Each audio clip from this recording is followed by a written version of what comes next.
Hey, welcome back to Almighty Blues FC, a fan channel for all to see. Well, one quick request before we start off today's video, right? This is basically, I have been taking a couple of polls on my YouTube page. Yes, we have a community page on YouTube, so do, take a moment, go to the community page. You can find it when you go to my channel. Of course, on Almighty Blues FC, there is a community tab, and under that, you can find them. And of course, I would request you all to take that because we are considering a few more things for the channel for all of you. Again, it's a fan channel for all to see, right? And of course, another request is yes, something to share. There has been a technical issue at our end, and because of which we are not able to do live streams right now, but it's only temporary. Don't worry, we will be back with live streams as well. Like live streams definitely, is something that you all love, but we are regularly, even more regularly, uploading content. So do not miss to press that bell notification icon. And new viewers out there, please do consider subscribing because we bring a lot of content. Chelsea, of course, but a lot more in EPL and Champions League. Do check out our playlist and the links below because a lot of videos are out there for you to check out and some trivia as well, right? So let's get into it. Well, today there is some news before the weekend, matches are being talked about. Of course, it is Chelsea news primarily today, and one of the main news that has come out today is Trevor Chalobah. Trevor Chalobah, the youngster, of course, with Nathaniel Chalobah, previously being at Chelsea, going away was not something great. Of course, in hindsight, it was right, maybe. But Trevor Chalobah has secured a long-term deal at Chelsea Football Club. It is a 4.5 year deal. Congratulations, kudos to Trevor, much deserved. He has done excellently in the last 10 matches around that he's played under Thomas Tuchel, and he deserves it. Hopefully, he's here at Chelsea for years to come, and we don't make the same mistake that we made maybe in the case of Tomori. Again, I don't know. Comment out there. Do you think Tomori was a mistake? And what do you think about Chalobah's extension? Right, worth it, right? But anyway. The second bit of news that I have is another youngster from Chelsea Academy, of course, but not so great news, I would say. For him, it's probably the best at this point in time, but it is not something that we all thought, maybe a couple of years earlier, and that is of Charlie Musonda. Charlie Musonda, unfortunately, has announced that he will be out of contract and will be a free agent come 2022. So I think we all knew that it was coming, but again, it's probably come a little bit early because he was getting back to fitness. But who knows? Like he'll be picked up by a great club, and wish him all the best is what I can say. And I think he's probably the only Belgium currently in the squad, right? As in, I know technically not in the squad, but he's definitely there as per the website. So Musonda, wish you all the best, and only we hope that you achieve much success in life. A great talent, of course, you were, and hopefully you get back to that best. And the third bit of news of Chelsea that we have is concerning one of the players that was back from injury, Christian Pulisic. Yes, Christian Pulisic is fit, as we all know. Recently, he's been named in the Champions League game against Malmo and came on as well towards the last minutes. And of course, we did cover the review. Check out the link is below. But he has been picked by USA team again just before the international break. I don't know what it is. I hope Christian Pulisic doesn't get injured. I know it's a very crucial game against Mexico they have. Of course, their rivalry. But Pulisic not getting so many minutes and being picked for the national team already concerns me a little bit. I have to be very honest. Let's just hope the best because he is a sheer talent of the highest order if he's fit. So let him come back fit, please, USA. But quick news about other clubs, right? Because it's breaking news for sure. It is Eddie Howe, and we will try and come up with a new video as well for this specifically. But Eddie Howe is going to be Newcastle manager, is what the latest report is. He has agreed for a deal of, I think, 2.5 years at Newcastle. So let's see how it does. For me, it's definitely a stopgap. Do comment below what do you all think about Eddie Howe. Will he be able to attract the players that Newcastle need to survive in January? I don't know. Let's see. But yeah, tactical nows he definitely has, right? So Having said that, let's get into the tactics, the form, the fitness, and head-to-head, whatnot facts of the Burnley match, because we are playing Burnley at home this weekend on Saturday. So it is basically the 11th game week that we have. Of course, we will be covering the Chelsea Burnley preview, won't we? So this is where we are. Let's look at the head-to-head. Well, Burnley, of course, the team which plays low block, like specifically old school football is what Burnley is associated with. Sean Dyche, the manager, and of course they are almost always there in the 17th, 18th kind of position, relegation zone or nearby. Currently, they are sitting at 18th. Of course, Chelsea are first, and Burnley, I think, if I'm not wrong, have a -6 goal difference with only 7 points and one victory. Whereas Chelsea, of course, we are sitting on top with 25 points with 23 plus goal difference. So you can see the variation there quite a lot, right? But head to heads, let's look at them, because yes, we have done, I think, fairly well. Obviously, we expect to do fairly well against Burnley. In 14 games played, I think we have won Burnley around 10 times, 3 draws, and there's a single loss as well. Yes, but in the most recent games, that is around last 5 games, I would say, we have dominated Burnley with 4 victories and only 1 draw. Yes, there has been that single draw, so we have dropped points after all. And that 1 draw, if I'm not wrong, was at home as well, and it was back in 2019. But the most recent couple of victories are crucial, because one which came under Thomas Tuchel was big, because it was his first victory at Chelsea in the Premier League. Yes, it was the second game, remember? It was a 2-0 victory with Cesar Azpilicueta getting the first goal of the Thomas Tuchel era, and of course Alonso getting an awesome goal. I think Callum Hudson-Odoi assisted one and Pulisic assisted the other, and Callum Hudson-Odoi was great in that game, I remember exactly, with Azpilicueta and Alonso also shining like on the score sheet. So that's something to take note of. And before that, under Lampard as well, we did very well against Burnley. We won 3-0, and that was an away game, and Ziyech was a star. Ziyech got a goal and an assist, and a great performance by Ziyech overall. I remember Zuma got a header, I think, and that was one of the goals, and Timo Werner, of course, got one of the goals, who's unfortunately injured right now. But yes, Ziyech, maybe he'll play. We'll get to that. We'll get to the starting 11s, because he's had a great performance against Burnley in the past. Talking about great performances, we certainly remember the perfect hat-trick, do we? Yes, Christian Pulisic, Captain America, he scored a perfect hat-trick against Burnley in a 4-2 win. Yes, 4-2 away victory that was in October 2019. And yes, 4-2, 3-0, 2-0, and 2-all draw that I just mentioned about the last time that we drew them. This was kind of supposed to be a low block, very defensive kind of team, but seems like there are goals and they open up against Chelsea. As in, that's something that the stats are definitely talking about, right? So it's kind of surprising to me, but yeah, that's how it is, right? And of course, we in between got a 3-0 victory as well. I think Jorginho got a penalty, and of course Callum Hudson-Odoi got a goal. So Callum Hudson-Odoi has done well, Ziyech has done well against Burnley, Pulisic has done well. Who's going to start? We'll get to that. Stay tuned to the end of the video, right? And of course, one important game that we all cannot forget against Burnley was the last time we lost to them.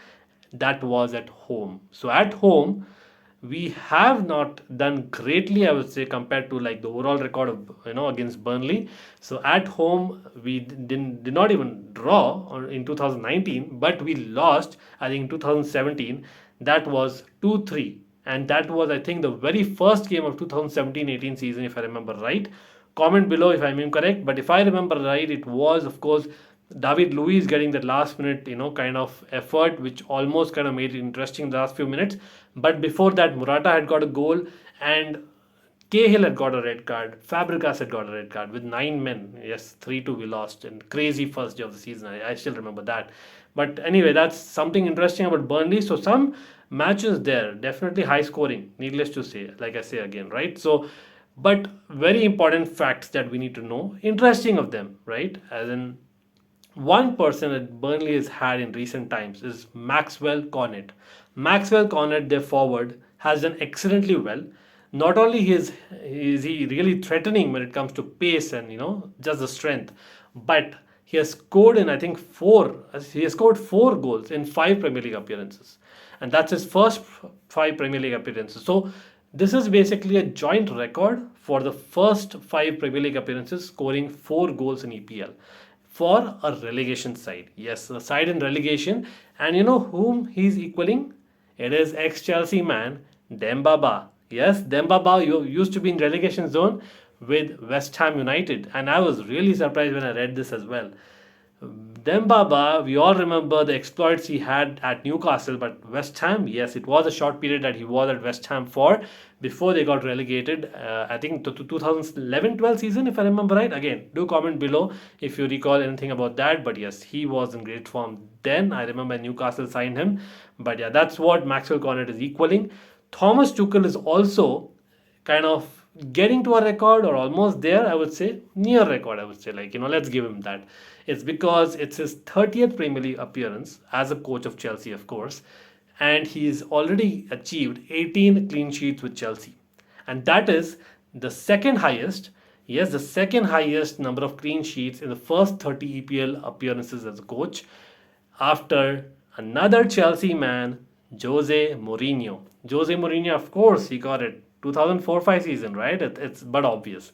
2004-05 season, I think he got about 22 clean sheets. Wow, what a team that was. And Tuchel is nearing that. Again, touch wood. That's what I can say. But don't want to jinx it because Burnley, they have at the end of the day got 5 points against Chelsea in the Premier League, right? In fact, 6 points. Yeah, let's give them right. 6 points, and out of 6 points, 5 points have been at home at Stamford Bridge for them away. So basically, we are playing at Stamford Bridge this Saturday. You never know, right? And that's where Burnley have got all the points against Chelsea. And in the last, I think, 8 London derbies that Burnley have played, not derby, of course, for them, but London fixtures, right? When they've traveled to London, they have beaten that London side 5 times. So they do like traveling to London after all, right? And something's got to give for sure, right? But in all that, Burnley versus Chelsea, like I like I told, there have been high scoring fixtures for sure. The proof is all Premier League matches between Burnley and Chelsea have had at least one first half goal. Believe it or not. That's how high scoring these games have been. Crazy. As in definitely not low block. That's not what I was expecting from a Burnley side, but maybe it's Chelsea and they're kind of, turned on by Chelsea. I don't know. That's something that you'll have to say. Why is it that Burnley always kind of score or let us score? That's one of the two. Like maybe it's just that we are too strong. But coming to the form, well, Burnley have had, I would say, extremely as an inconsistent form. Simply put, they have, I think, won just one game in the last 6. They have lost a couple of games and drawn 3. But that one game came in the last weekend, of course. We all remember against Brentford, and that was at home for Burnley. But still, Brentford is never an easy team, right? So again, they have some danger men. They play with a 4-4-2 formation, right? As in 4-4-2. Chelsea, as we've been covering in the recent reviews, we haven't been doing well against set pieces, especially in my opinion, right? And that is where I think we need to be careful because Burnley have Chris Wood. We already spoke about Maxwell, Cornet. Of course, Ben Mee, James Tarkowski, the one who's linked to Newcastle, right? We did cover that in the recent video as well, so check that out. But their goalkeeper also is good, Nick Pope. So the defense on paper is good. And they have a lot of set piece, kind of specialists in the air. So something's kind of, telling me that we can concede against Burnley, right? For Chelsea, of course, we've been in great form. On paper, easy fixtures. But last 6 games, we won all of them. And that is only something that we can take confidence from. So hopefully we will continue that. And I can see that, continue, right? But will we score? Will we concede? We'll obviously score, and I feel that we'll concede because of the set pieces that I mentioned. So in terms of predictions, I'm going with a 3-1 for Chelsea, of course, and to stay top of the league. And most importantly, there are other fixtures that we'll get to, so watch till the end, guys. Well, in terms of the team formation, Of course, Chelsea will play with the tried and tested 3-4-2-1, and we had that midweek game compared to Burnley, so we may make some changes, I think, especially at the back. Thiago Silva may just rest this one. I know it's before the international break, but I reckon he'll be traveling as well, so why not give him a break before that. And Chalobah, after the contract, will be very confident. So get in Chalobah. He's done well as well in the Premier League. So I don't care if he plays or Thiago Silva plays. I think he's been very good. So let him play at right centre back, especially with Christensen being a centre back, and left centre back would be Rudiger and Mendy behind the sticks, of course. And in midfield, I would have, obviously, with us expected to keep more possession, I don't think there's a need for a Kante. I would like to see Kante on for sure in the second half, but I think start with Jorginho and Loftus-Cheek, the hero of midweek, right? As in, he did really well in midweek against Malmo, but he deserves a start again in the Premier League. Right wing back, of course, it'll be Reece James. After that brace against Newcastle last weekend, will be fresh. Give Azpilicueta a rest. Left wing back, it will be Ben Chilwell coming back. Alonso didn't impress me. I have to be honest, right? In midweek, and of course, up front it'll be Kai Havertz because Lukaku is out. Werner, like I said, is out, and midfield, by the way, Kovacic is out still. And Kai Havertz definitely needs to score. I know he missed chances in midweek, but still, he can definitely do it for me. At right wing on the front would be Hakim Ziyech, fresh from that goal for me, and Mount to come on late if he's fit. Depends on basically what Tuchel says in the presser, but I feel that he may come on from the bench. And Callum Hudson-Odoi also had a great second half performance. Please continue him on the left flank. Maybe from the start itself, and then maybe switch again if need be. Yeah, but yeah, that's my 11. Comment below what is your 11 for Chelsea, right? As in, that'll be interesting to see. Of course, you fantasy managers out there, do trust us. I've been a Chelsea fan for almost 20 years. Just trust me. I've seen every match and every game, and I think it's high time that you guys also need to kind of get some tips from me. And of course, we are open for feedback as well, like I said, always.